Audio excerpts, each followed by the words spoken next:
Kara Şövalye'den sonra nereye gideceksin?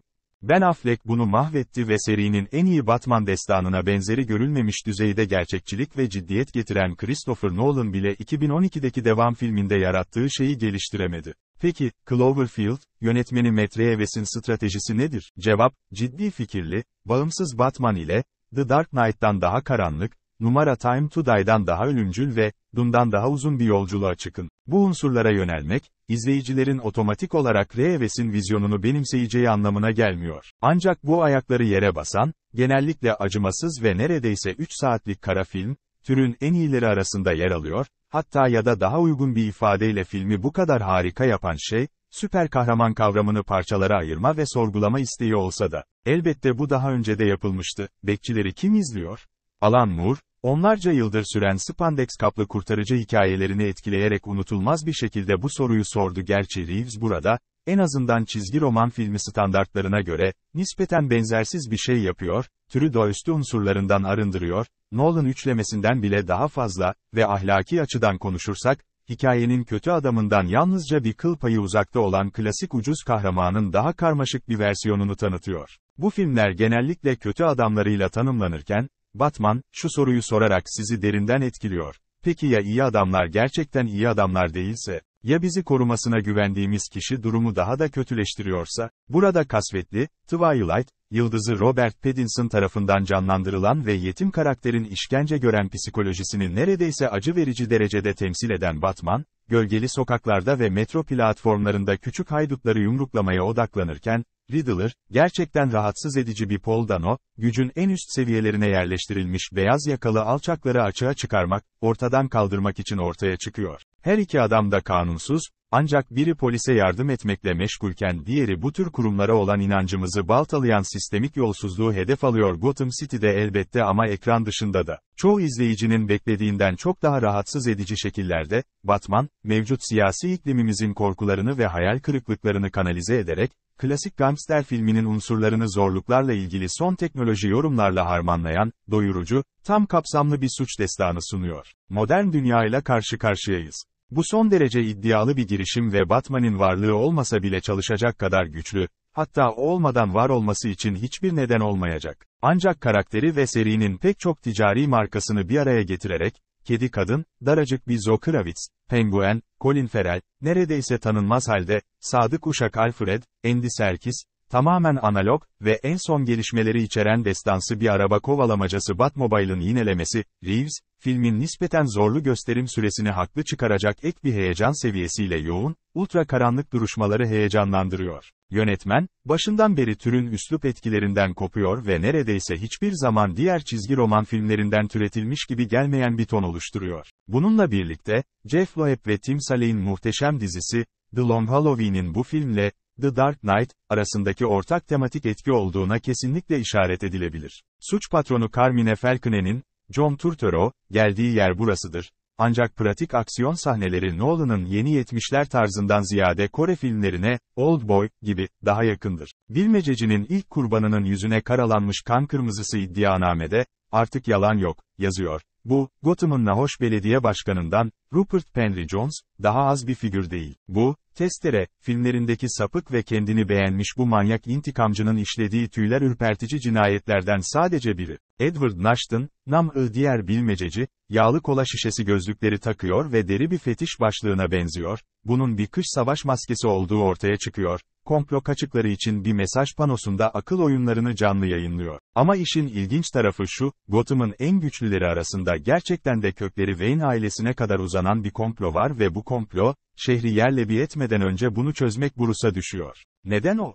Bilmececi, Batman'i kendine çekerek suç mahallinin her birine şifreler ve diğer bulmacalarla dolu el yapımı kartlar bıraktı. Filmin, gerçekliğinin bir kısmı çizgi roman karakterlerine geleneksel isimleriyle hitap etmekten kaçınmaktır. Şüphesiz, Batman, başlığındaki, "the" harfini fark etmişsinizdir ve kendinize bunun ne anlama geldiğini sormuşsunuzdur. Kesin tanım artikelini kullanırken, Reeves mutlaka karakterin ekrandaki kesin, enkarnasyonunu, yarattığını söylemeye çalışmıyor. Aksine, bu küçük ekstra kelime, daha başlangıçta kendisine ne isim vereceğini bile bilmeyen maskeli ve anonim kahramanın etrafına varoluşsal bir gizem havası veriyor. Şiddet yanlısı bir sokak çetesinin heybetli lideri alay konusu olduğunda, senin de öyle olman mı gerekiyor, yarasa giyimli kanun koyucu, ben intikam, diye homurdanıyor. Bruce Wayne, karakterin bu versiyonuyla ilk karşılaştığımızda kendisi hakkında böyle düşünüyor başlangıç hikayesi yok, daha ziyade medya res Gotham'ı anarşinin eşiğinden koruyan 2 yıl boyunca. Damla, adı verilen bir sokak uyuşturucusunun neden olduğu büyük bir narkotik salgınıyla harap olan şehir,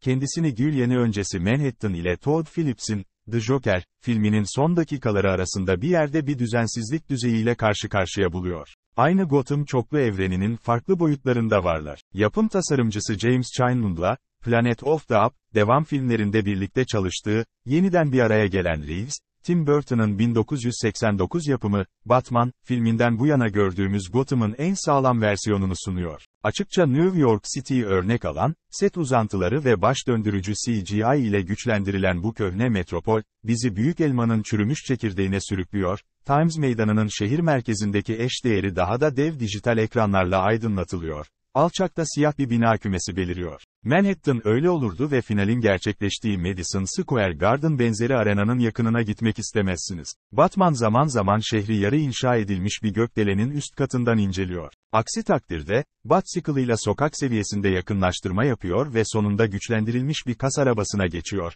Bunun ortaya çıkışı filmin en büyük heyecanlarından biri. Gizli kamera kontak lensleri dışında teknolojisi çoğunlukla gerçekçidir ve çatıdan base atlaması sayılmazsa uçamaz. Pek çok DC çizgi roman kahramanının aksine Batman ne bir tanrı ne de bir uzaylı, fantastik yetenekleri yok. Bruce Wayne'in süper gücü onun milyar dolarlık servetidir, ancak maskenin arkasındaki adam da herkes gibi kırılır ve kanar. Reeves, Pattinson'ın yaralarla kaplı çıplak sırtının bir fotoğrafıyla bize bu noktayı hatırlatıyor. Michael Giacchino'nun müziği, bir temaya dayanmak yerine gergin kabile davullarından Nirvana'ya ve operaya kadar sürprizler sunarken, editörler William Hoy ve Tyler Nelson bariz açılardan kaçınarak izleyicilerin olup biteni anlamaları ve sorgulamaları için sessiz alanlar bırakıyor. Batman ya da İntikam ya da adı her neyse, Pattinson bu karakteri canlandıran aktörler arasında en asık suratlı olanı, bu da kostüm giydiğinde bir tür gözü pek nihilizm olarak okunuyor, korkusuz değil, olup olmadığı konusunda kararsız görünmüyor. Yaşar ya da ölür. Ancak başlık açıldığında Pattinson'ın yorumu daha ilgi çekici hale geliyor, kara kara düşünen ve içine kapanık, çözülmemiş baba sorunları olan, her türlü karmaşık duygusal travmayı omuzlayan, hasarlı bir yalnız adam. Bir kahramanın bu kadar acı çektiğini görmek zor ama yine de sorunlu geçmişi, Bruce Wayne'i hedefleri arasında sayan bir deliyle olan ilişki de dahil olmak üzere her ilişkiyi etkiliyor. Riddler'ın planları gerçekten korkutucu, PG-13 dereceli bir film için makul görünenden çok daha fazlası, Peter Sarsgaard'ın uyuşturulmuş bölge savcısı Gil Coulson'a kelepçelenen uzaktan kumandalı patlayan tasma gibi. Buradaki fikir, Gotham'ın bazı üst düzey yetkililerinin yanı sıra kedi hırsızı ve kokteyl garsonu Selina Kyle'ın, Kravitz, bir şekilde Falcon ile karışmış olması ve Riddler'ın sistemi bu tür unsurlardan temizleme görevini üstlenmiş olmasıdır. Şehir yönetiminin organize suçla ne kadar iç içe olduğuna dair, Çin mahallesinin karmaşık ayrıntıları başınızı döndürebilir. Ancak Reeves bunu nispeten zarif bir şekilde ortaya koyuyor, böylece izleyiciler Batman'in soruşturmasındaki birçok gelişmeyi takip edebiliyor. Bu her şeyden önce bir dedektif hikayesi, ne kadar duygusal olsa da yarıdan biri Gwyneth Paltrow'un kafasının bir noktada bir kutuda ortaya çıkmasını bekliyor ve yetkililer Riddler'ı sondan çok önce gözaltına alsa da, filmin en şok edici kısmı. Tam da Gotham'ın bir sonraki dönemini kutlamaya hazır göründüğü sırada, henüz gelecek. Salgının ilk günlerinde, The Batman'i çeken Reeves'in 6 Ocak Capitol isyanını nasıl tahmin edebildiğini hayal etmek zor ama yine de filmin tüyler ürpertici doruk noktası nedeniyle işaretler başından beri orada olmalıydı. Duyarlı vatandaşları kitlesel bir terör saldırısı düzenlemeye harekete geçirmek. Kara Şövalye'de Heath Ledger'in anarşist Joker'i kabuslarınızdan fırlamış gibi hissetti ama Riddler'ın işleyiş tarzında çok daha korkutucu bir şeyler var. Kelimenin tam anlamıyla başkalarını da kanunsuz olmaya teşvik ediyor ve önceki Batman filmlerinden ilham alan gerçek dünyadaki taklitlere, Aurora, Kolo, çekimler gibi, bakılırsa, bunun sonuçları olabilir. Bunun gibi bir film sayısız tartışmaya ilham verecek, Batman'in gerçekten bu kadar karanlık olması gerekiyor mu? Nolan'ın üçlemesine bir mum tutabilir mi? Her ikisinin de var olması için yeterli alan var ve karakterin mitolojisine belli bir aşinalık olduğunu varsayan bu temel üzerine devam filmlerinin inşa edilmesi için alan var. DC Comics serisindeki diğer tüm kahramanları geride bırakan Batman'in güzelliği de burada, Dracula veya Hamlet gibi bu ikonik anti kahraman da sonsuz yeniden icatlara karşı çıkıyor. Şakacı ya da popüler, kendini sorgulayan ya da suç ortağı olsun, gölgelerin dışına her adım attığında bize kendimiz hakkında yeni bir şeyler anlatıyor.